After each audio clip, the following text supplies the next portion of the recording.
প্রিয় ভাইয়েরা আমার, এজন্য রব্বুল আলামিন বলেন সব কিছুর মূল ফাউন্ডেশন হলো কোরআন। ইন্নাল্লাযীনা ইয়াতলুনা কিতাবাল্লাহ, নিশ্চয়ই যার ভিতরে কোরআন তেলাওয়াত থাকবে। বর্তমান বাইতুল্লাহ শরীফের যিনি প্রভাবশালী ইমাম, যার নাম হলো শেখ আব্দুর রহমান সুদাইস। আমি প্রায় রমজানে ওমরায় যাই, গত রমজানে ওমরায় ছিলাম প্রায় 22 দিনের মতো। তো সেখানে সাংবাদিকরা তাকে প্রশ্ন করেছে, আপনি তো বাইতুল্লাহর ইমাম, শুধু তাই না বর্তমান বাইতুল্লাহর মোতাওয়াল্লি, আবার মদিনা মসজিদের মোতাওয়াল্লি, এত সম্মান আপনি কেমনে পাইলেন? গোটা পৃথিবীর মানুষ বাইতুল্লাহর দিকে ফিরে নামাজ আদায় করে, আর আপনার তেলাওয়াতের ঝংকারে কি যে আল্লাহ মধু লাগায় দিছে, আপনার তেলাওয়াত শুনে মানুষ নামাজে দাঁড়ায় দাঁড়ায় কান্দে। আল্লাহু আকবার। যুবক ভাইয়েরা, মুরব্বী বাবারা শুনে নেন, তিনি বলেন এর দুইটা কারণ। এক নম্বরে এটা কোরআনের বরকত, 2 নম্বরে আমার মায়ের দোয়া। স্পষ্ট পত্রিকায় এসেছে, সাক্ষাৎকারটা অনলাইনে প্রচার করা হয়েছে। এই সম্মানের পিছনে আমার 2টা পুঁজি। এক, আল্লাহর কোরআনের তেলাওয়াত নিয়মিত করি, একটা আয়াত হইল পড়ি। 2, মায়ের দোয়া। মায়ের পায়ের নিচে আল্লাহ পাক আমার সফলতার সুখ শান্তি রেখে দিয়েছে। তিনি তো কথায় কথায় হাসে। সাংবাদিকরা প্রশ্ন করল, শেখ, বাইতুল্লাহর মতো জায়গায় আপনি ইমাম হইছেন, আপনার মা কি এমন দোয়াটা করছে? তিনি বলল, আমার বাড়ি হলো দাম্মামে। মক্কা থেকে দাম্মাম প্রায় 1350 কিলোমিটার। মক্কা থেকে দাম্মাম অনেক দূরে। দাম্মাম একটা এলাকার নাম, একটা থানা অথবা জেলা। সেখানে আমাদের বসবাস। 7 বছর বয়সে আমি আমার আব্বারে হারাইছি। জন্মের পরে মাত্র 7টা বছর পর্যন্ত বাবারে পাইছি, তারপরে আর পাই নাই। আমি আমার মায়ের 3 নম্বর সন্তান। 2টা বোন, একটা ভাই। আমার নাম হলো আব্দুর রহমান। নামটা আমার বাবায় রাখছে, বড় শখ করে রাখছে। কেন রাখছে? আল্লাহর নবীর একজন সাহাবী আছে, আব্দুর রহমান ইবনে আউফ। ওই সাহাবীর নামের সাথে মিলায়া আমার বাপ আমার নাম রাখছে আব্দুর রহমান। আল্লাহু আকবার। আমার আব্বায় রাখছে। 7 বছর বয়সে আমি আমার আব্বারে হারাইছি। বাপ মৃত্যুর আগে আগে আমার হাত আর আমার মায়ের হাত এক জায়গায় করে পড়েছিল। ও আমার বিবি, দুনিয়ার জিন্দেগির সফর আবার জীবনের শেষ। আমি নতুন একটা দেশে যাচ্ছি। যেই দেশে আমি রওনা হইছি, ওই দেশ কিন্তু আমার অপরিচিত দেশ। ওই দেশটা কেমন তাও আমি জানি না। ওই দেশে যাওয়ার পরে আমার সাথে কেমন ব্যবহার করবে তাও জানি না। আমার লাশ যখন কবরে রাখা হবে কি ব্যবহার করবে তাও জানি না রে বিবি। তবে তোমার কাছে আমার আবদার, আমার এই সন্তানটা তোমার কাছে আমানত। তুমি আমার সন্তানটাকে কোরআনের হাফেজ বানাবা। আমার সন্তান কোরআন তেলাওয়াত করবে, এটার একটা সওয়াবের অংশ যেন আমি বাপ কবরে শুয়ে শুয়ে পাই। সন্তানের কামাই চাই না, সন্তানের সম্পদ চাই না। একজন বাপ ছেলে মেয়েদের কাছ থেকে কি চায়? ছেলে মেয়েদের কাছ থেকে ভালো ব্যবহার চায় আর নেক আমল চায়। জীবনে যদি মা বাবাকে 1 টাকাও না দেন, মা বাবা কষ্ট পায় না। যদি মা বাবা দেখে ছেলে মেয়েগুলো ভদ্র, নামাজ পড়ে, তাও মনটারে বুঝায় যাক, টাকা না দেশে কি হয়েছে, ছেলে মেয়েগুলো তো দিনদার, নামাজ পড়ে। আর যেই ছেলে মেয়ে দিনদার হয় তারা কখনোই মা বাবাকে অবহেলা করতে পারে না। কষ্ট হচ্ছে আপনাদের? এই 10 মিনিটে ছেড়ে দিচ্ছি। শেখ আব্দুর রহমান হাসতেছে আর তার চোখের পানি বায়া বায়া পড়ে। যারা মক্কায় গেছেন রমজান মাসে, কি এক আবেশ, কি এক পরিবেশ, আপনি অস্থির হয়ে যাবেন। তারাবির ভিতরে আল্লাহর কোরআন তেলাওয়াত হয়, 30 লক্ষ মানুষ দাঁড়ায় দাঁড়ায় কোরআন শুনে। 3 ঘন্টা লাগে নামাজে দাঁড়ায় তেলাওয়াত করতে। আল্লাহর কসম দিয়া বললেও কাফারা দেওয়া লাগবে না। আমি জীবনে দুইবার দুইটা দেশে গেছি, একবার কাতারে গেছি আর একবার দুবাই গেছি। প্রবাসীরা দাওয়াত দিয়া নিছে, এক এক মসজিদে নামাজ পড়েছি, এক এক রকম তেলাওয়াত মনে হয়েছে। কিন্তু আল্লাহর নামের শপথ করে বললাম, যখন বাইতুল্লাহ রমজান মাসে কিয়ামুল লাইলে দাঁড়াইছি, তখন মনে হয় সবে মাত্র আল্লাহর কোরআন নাজিল হইতেছে। শাইখ ইয়াসির দুসারি, উরি সুবহানাল্লাহ, এর পড়ায় যে কি মজা! ইন্টারনেট ইউটিউবে সার্চ দিবেন ইয়াসির দুসারি, এত মজা। নামাজে দাঁড়ায় থাকার পরে একটা সেকেন্ডের জন্য মন বাইরে যায় না। কি তেলাওয়াত, মনে হয় যেন রসগোল্লা মানুষের খাওয়া দেয়। আর আপনি চার দোকানে ভাইয়া বিরিয়ার টিভি নিয়ে ব্যস্ত। প্রিয় ভাইয়েরা আমার, এবার শাইখ আব্দুর রহমান সুদাইস বলেন, দুই পুঁজির কারণে রব্বুল আলামিন কবুল করেছে। এক নম্বরে কোরআন তেলাওয়াত করি নিয়মিত, দুই নম্বরে মায়ের দোয়া। তা আমার বাবার মৃত্যুর পর আমার মা চিন্তা ভাবনায় পড়ে গেছে যে কি করা যায়, ছেলেটাকে কেমনে হাফেজ বানানো যায়। তা আমার মা নিজে কোরআন তেলাওয়াত করতে পারে, কারণ আমার মা হলো আরবি মা, তার বাড়ি হলো আরবে। ওই 6 বছর বয়স থেকে সে আমাকে কোরআনের বিভিন্ন আয়াত, বিভিন্ন সূরা শোনায়া শোনায়া তেলাওয়াত করায়া মুখস্থ করাইছে। 7 বছর বয়সে যখন আমি হেফজখানায় ভর্তি হব, তখন আমার মা মাদ্রাসায় ভর্তি করার আগে আমার মা সিদ্ধান্ত নিছে যে প্রথম আমি সন্তানকে নিয়ে ওমরায় যাব। আল্লাহর ঘরে গিয়া প্রথম আল্লাহর সামনে দাঁড়াইয়া দোয়া কইরা সন্তানের মঙ্গল কামনা করব। আল্লাহু আকবার। এবার আমার মা আমাকে নিয়ে ওমরায় চলে আসছে, সাথে আমার মামা ছিল।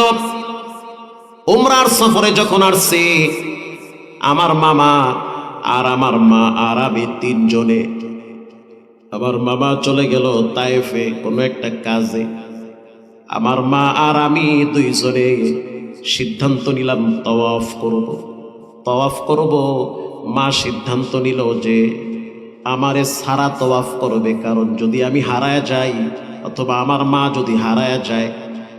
এজন্য আমার মা আমাকে বলেছে, আব্দুর রহমান, মাকামে ইব্রাহিমের পাশে একটু দাঁড়াও, আমি তওয়াফ শেষ করে তোমাকে নিয়ে সাই যাব। আব্দুর রহমান ওখানে দাঁড়িয়ে আছে, তার মা তওয়াফ করতেছে। আব্দুর রহমান সুদাইস বলেন, আমি তো দুষ্টামি করতেছিলাম, ছোট মানুষ। আমি মাকামে ইব্রাহিম থেকে চলে গেলাম জাবালে আবু কুবাইস পাহাড়ের দিকে। আমার মা তাওয়াফ শেষ করার পর চলে আসছে মাকামে ইব্রাহিমের কিনারায়। আয়েশা দেখলো আমি নাই, তখন আমার মা কেঁদে দিয়েছে, সন্তান বুঝি আমি হারায় ফেলাইছি। এক তো স্বামী হারাইছি, মনের ভিতরে পাথর চেপে বসে আছি, আবার বুঝি সন্তানটারেও হারাইছি। আমার মা ওখানে দাঁড়ায় চিন্তায় পড়ে গেল, যদি আমি ছেলেকে খুঁজতে যাই হয়তো আমিও ছেলে পাবো না, ছেলে আমাকে পাবে না। তার চেয়ে আমি এখানেই দাঁড়ায় থাকি, ছেলে ঘুরে ফিরে এখানে আসবে। আমার মা তখন ওখানে দাঁড়ায় দাঁড়ায় লম্বা টাইম 2 হাত তুলে খানায় কাবার সামনে নিয়ে দোয়া করতেছে। সেই দোয়ার ভিতরে কথাগুলা এমন ছিল, ও কাবার মালিক আল্লাহ, তুমি আমার সন্তানটাকে এই কাবার ইমাম বানায়া দাও। মুসল্লি হারায়, ইমাম তো হারায় না। যেহেতু আমি আমার সন্তানকে খুঁজে পাই না, অতএব যদি আমার সন্তান এই কাবার ইমাম হয় তখন তো আর খোঁজা লাগবে না, এমনি পেয়ে যাব। ইন দি মিন টাইমে আমি মায়ের পিছনে দাঁড়ায়া মায়ের কথাগুলো শুনতেছি। আমি দুষ্টামি করি, মায়ের পিছনে দাঁড়ায়া হাত তুলছি। মা যখন দোয়া করতেছে তখন পিছনে আমি বলতেছি আমিন। প্রিয় ভাইয়েরা আমার, এজন্য রব্বুল আলামিন বলেন সব কিছুর মূল ফাউন্ডেশন হলো কোরআন। ইন্নাল্লাযীনা ইয়াতলুনা কিতাবাল্লাহ, নিশ্চয়ই যার ভিতরে কোরআন তেলাওয়াত থাকবে। বর্তমান বাইতুল্লাহ শরীফের যিনি প্রভাবশালী ইমাম, যার নাম হলো শাইখ আব্দুর রহমান সুদাইস। আমি প্রায় রমজানে ওমরায় যাই, গত রমজানে ওমরায় ছিলাম প্রায় 22 দিনের মতো। তো সেখানে সাংবাদিকরা তাকে প্রশ্ন করেছে আপনি তো বাইতুল্লাহর ইমাম, শুধু তাই না বর্তমান বাইতুল্লাহর মোতাওয়াল্লি, আবার মদিনা মসজিদের মোতাওয়াল্লি। এত সম্মান আপনি কেমনে পাইলেন? গোটা পৃথিবীর মানুষ বাইতুল্লাহর দিকে ফিরে নামাজ আদায় করে, আর আপনার তেলাওয়াতের ঝংকারে কি যে আল্লাহ মধু লাগায় দিছে। আপনার তেলাওয়াত শুনে মানুষ নামাজে দাঁড়ায় দাঁড়ায় কান্দে। আল্লাহু আকবার। যুবক ভাইয়েরা, মুরব্বী বাবারা শুনে নেন, তিনি বলেন এর দুইটা কারণ। এক নম্বরে এটা কোরআনের বরকত, দুই নম্বরে আমার মায়ের দোয়া। স্পষ্ট পত্রিকায় এসেছে, সাক্ষাৎকারটা অনলাইনে প্রচার করা হয়েছে। এই সম্মানের পিছনে আমার দুইটা পুঁজি। এক, আল্লাহর কোরআনের তেলাওয়াত নিয়মিত করি, একটা আয়াত হইল পড়ি। দুই, মায়ের দোয়া। মায়ের পায়ের নিচে আল্লাহ পাক আমার সফলতা আর সুখ শান্তি রেখে দিয়েছে। তিনি তো কথায় কথায় হাসে।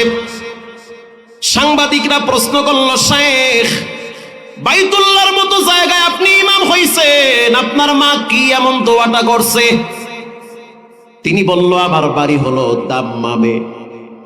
মক্কা থেকে দাম্মাম প্রায় 1350 কিলোমিটার। মক্কা থেকে দাম্মাম অনেক দূরে। দাম্মাম একটা এলাকার নাম, একটা থানা অথবা জেলা।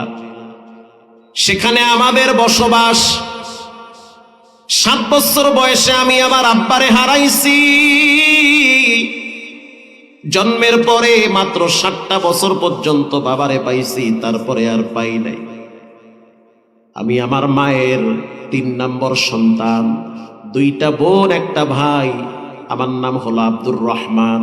নামটা আমার বাবায় রাখছে, বড় শখ করে রাখছে। কেন রাখছে? আল্লাহর নবীর একজন সাহাবী আছে, আব্দুর রহমান ইবনে আউফ। ওই সাহাবীর নামের সাথে মিলায়া আমার বাপ আমার নাম রাখছে আব্দুর রহমান। আল্লাহু আকবার। আমার আব্বায় রাখছে।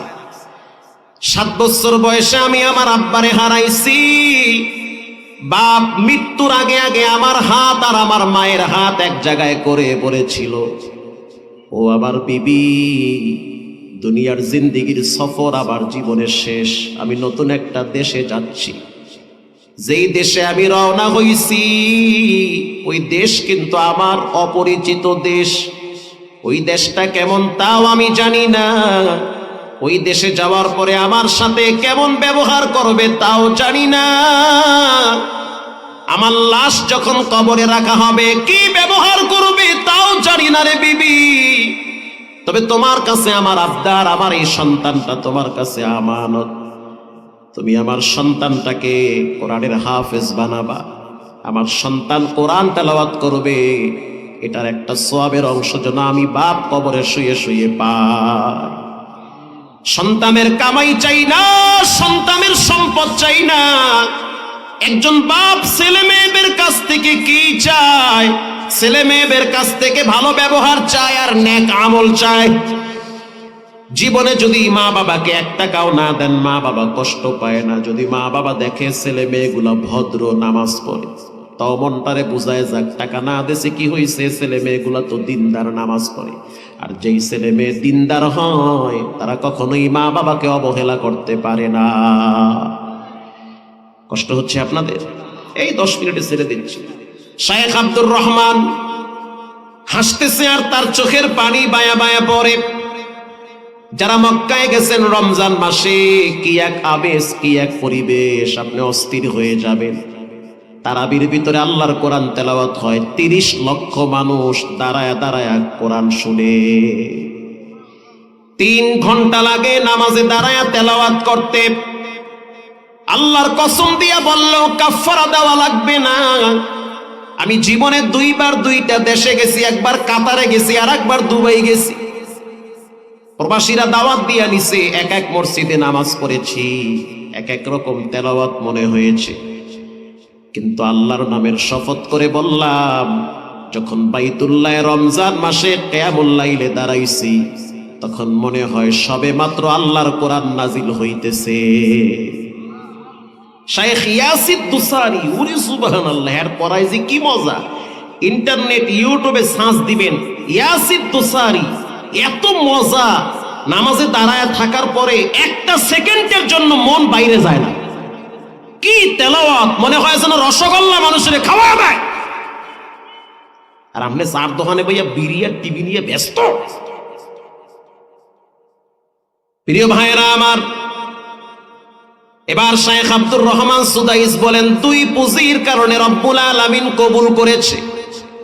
এক নম্বরে কোরআন তেলাওয়াত করি নিয়মিত, দুই নম্বরে মায়ের দোয়া। তা আমার বাবার মৃত্যুর পর আমার মা চিন্তা ভাবনায় পড়ে গেছে যে কি করা যায়, ছেলেটাকে কেমনে হাফেজ বানানো যায়। তো আমার মা নিজে কোরআন তেলাওয়াত করতে পারে, কারণ আমার মা হলো আরবি মা, তার বাড়ি হলো আরবে।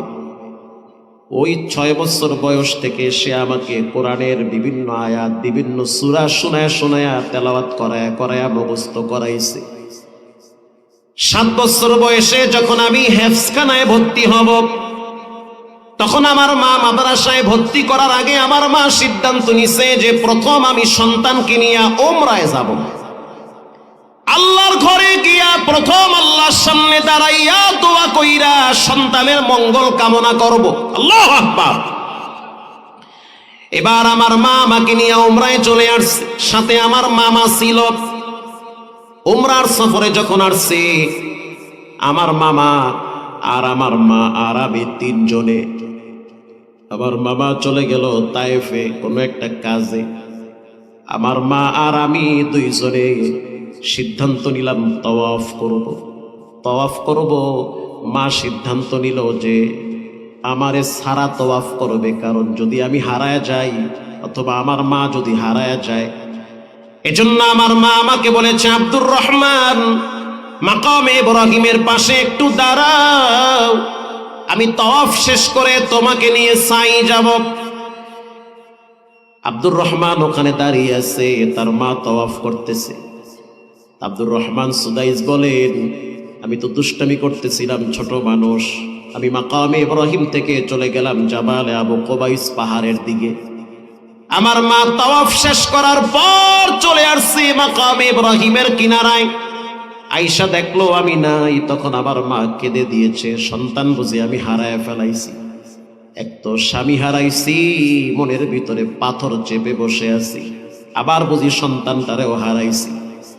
আমার মা ওখানে দাঁড়ায় চিন্তায় পড়ে গেল, যদি আমি ছেলেকে খুঁজতে যাই হয়তো আমিও ছেলে পাবো না, ছেলে আমাকে পাবে না। তার চেয়ে আমি এখানেই দাঁড়ায় থাকি, ছেলে ঘুরে ফিরে এখানে আসবে। আমার মা তখন ওখানে দাঁড়ায়া লম্বা টাইম 2 হাত তুলে খানায় কাবারের সামনে নিয়ে দোয়া করতেছে।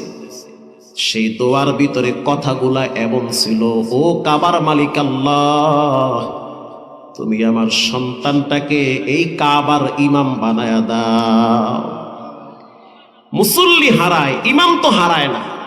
যেহেতু আমি আমার সন্তানকে খুঁজে পাই না, অতএব যদি আমার সন্তান এই কাবার ইমাম হয় তখন তো আর খোঁজা লাগবে না, এমনি পেয়ে যাব। ইন দি মিন টাইমে আমি মায়ের পিছনে দাঁড়ায়া মায়ের কথাগুলো শুনতেছি। আমি দুষ্টামি করি, মায়ের পিছনে দাঁড়ায়া হাত তুলছি। মা যখন দোয়া করতেছে তখন পিছনে আমি বলতেছি আমিন।